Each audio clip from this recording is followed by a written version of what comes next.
Is it really possible to jump from a Band 6 to a Band 8 in IELTS writing? Today I'll show you how to turn Band 6 answers into Band 8 answers with insights from a real IELTS examiner. And that's exactly how we've helped thousands of our course students pass their exams. And let's start with our topic.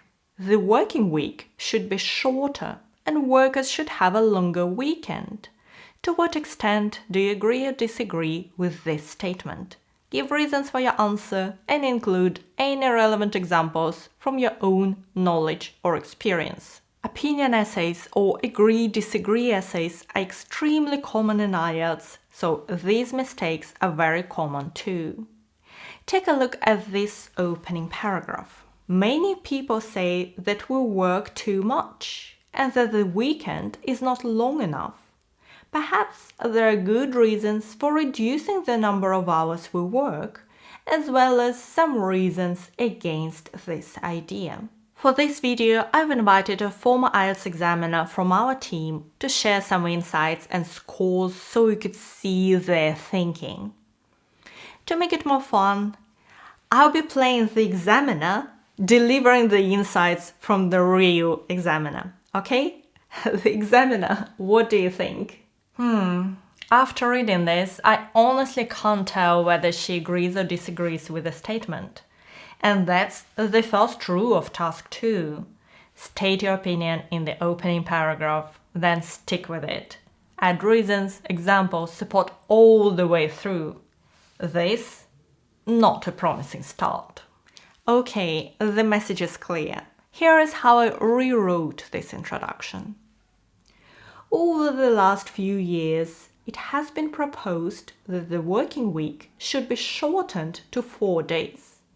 I agree with this view, as I believe there are several reasons why such a measure would benefit both employees and companies.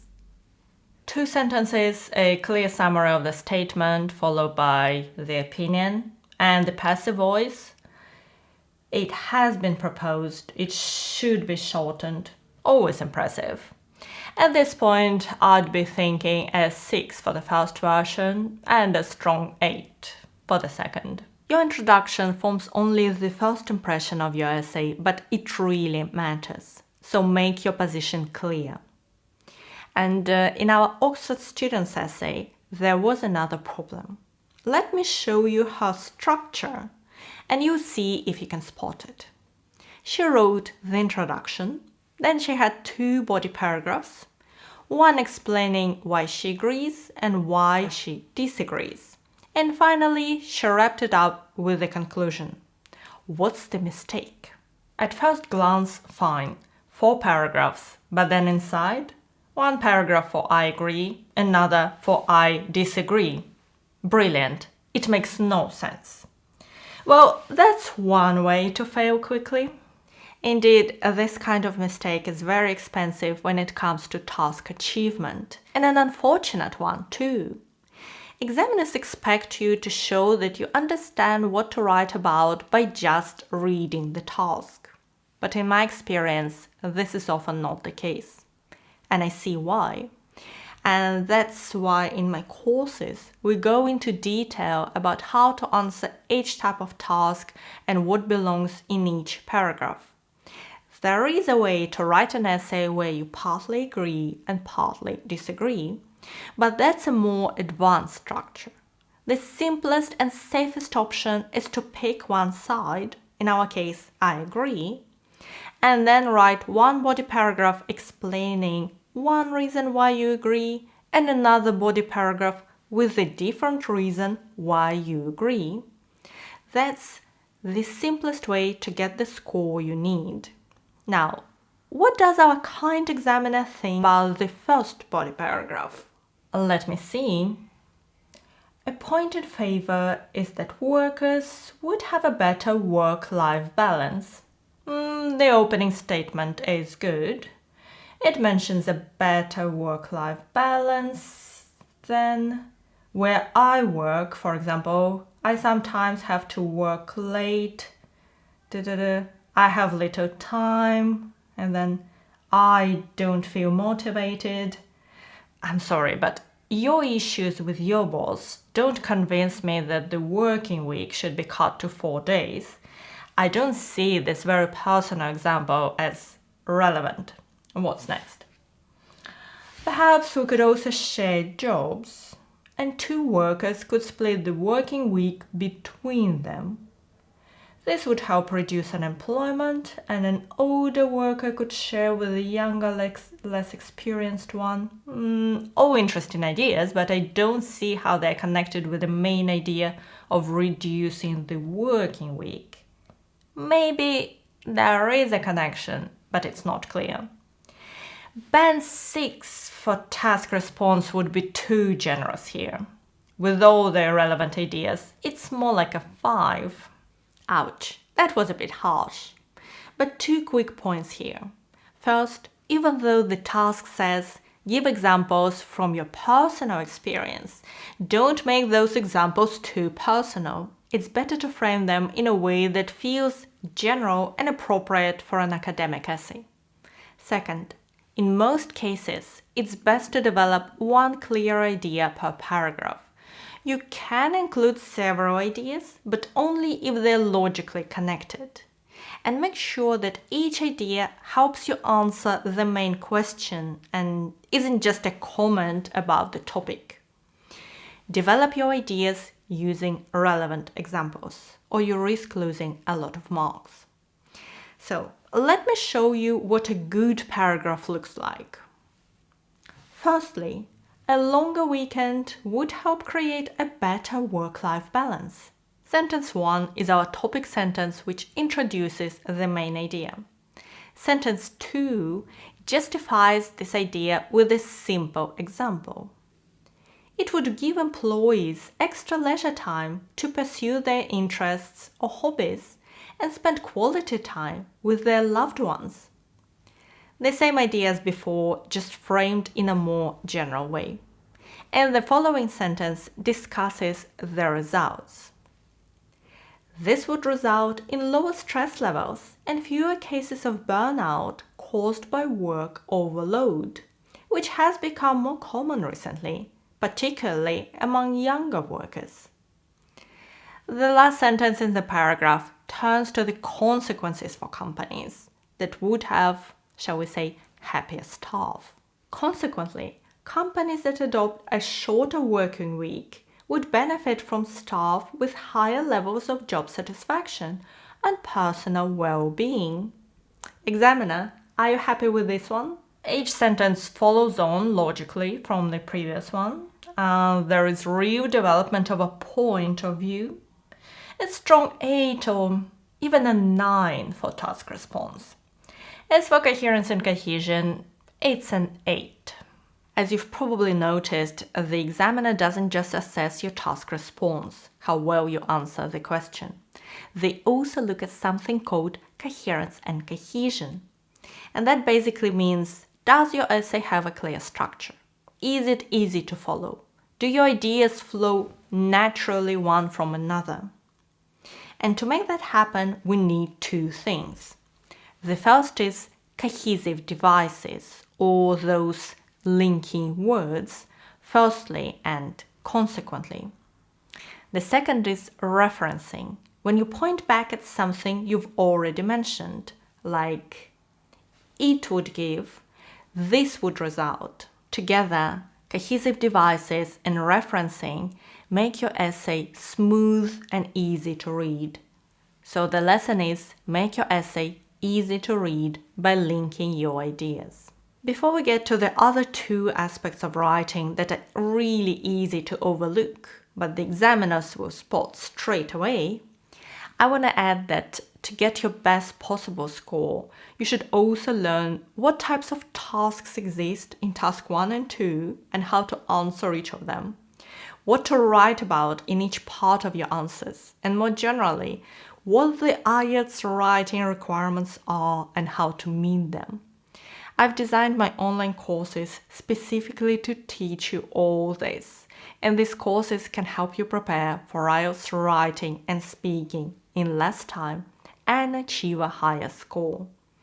I'm linking them in the description if you'd like to check them out. And now let's look at the other two requirements that are so easy to overlook.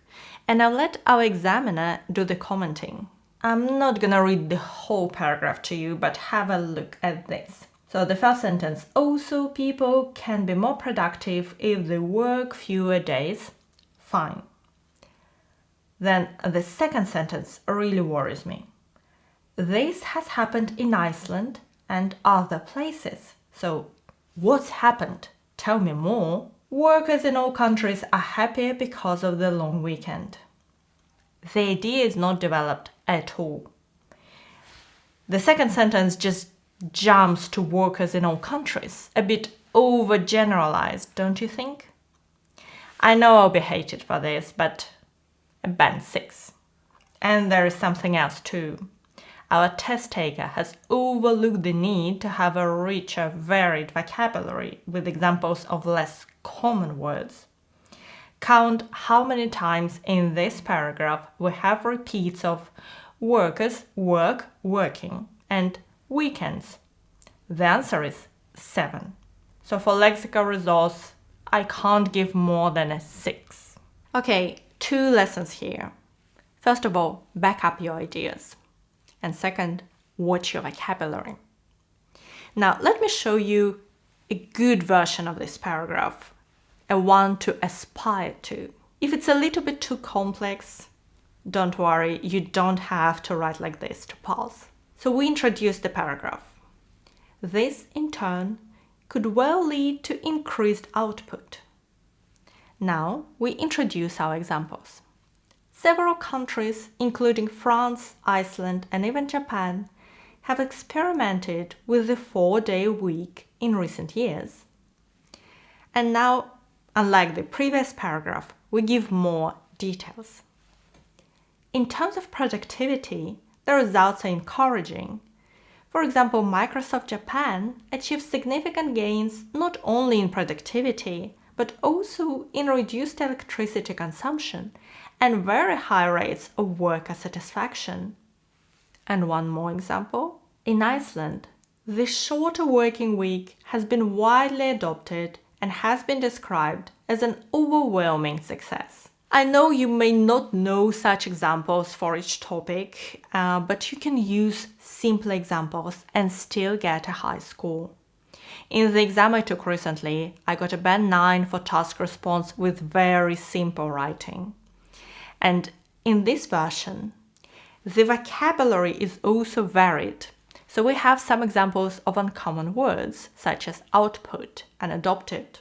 We also have some interesting collocations, like results are encouraging, or achieved significant improvements, or significant gains, and overwhelming success. Yes, I'd give a very strong 8 here in lexical resource. Okay, now we've reached the final paragraph, the conclusion. And that's where I want to show you a really common oversight. I see it in so many essays, and sadly it costs marks that really didn't need to be lost. Over to our examiner. Let's read it. In short, I agree that it's worth making the working week shorter, however, no punctuation at all. There are also reasons for not changing the number of hours we work. This should be a new sentence. Large benefits for the employees and the companies, mind your spelling, such as extra free time with family and greater productivity and savings. It looks like a classic case of not having enough time to check over the essay and correct some elementary errors. As an examiner, I can't give more than a 6 for grammatical range and accuracy. It happens a lot. I know it's not easy, but try to save 3 or 5 minutes at the end to check your essay for any errors. It can make a difference to your score. And now let's compare this to our second version. In conclusion, I agree that it's worth implementing a shorter working week with its corresponding longer weekend. For the employees, it has obvious benefits, ranging from extra leisure time to greater well-being in the workplace. For the companies and organizations involved, higher levels of job satisfaction should result in greater productivity and savings on energy costs. 3 sentences, great vocabulary. From all points of view, it's a strong 8 or even a 9. Knowing what the students overlook and getting it right can help you get a higher score. But you've probably noticed that it requires essay writing skills.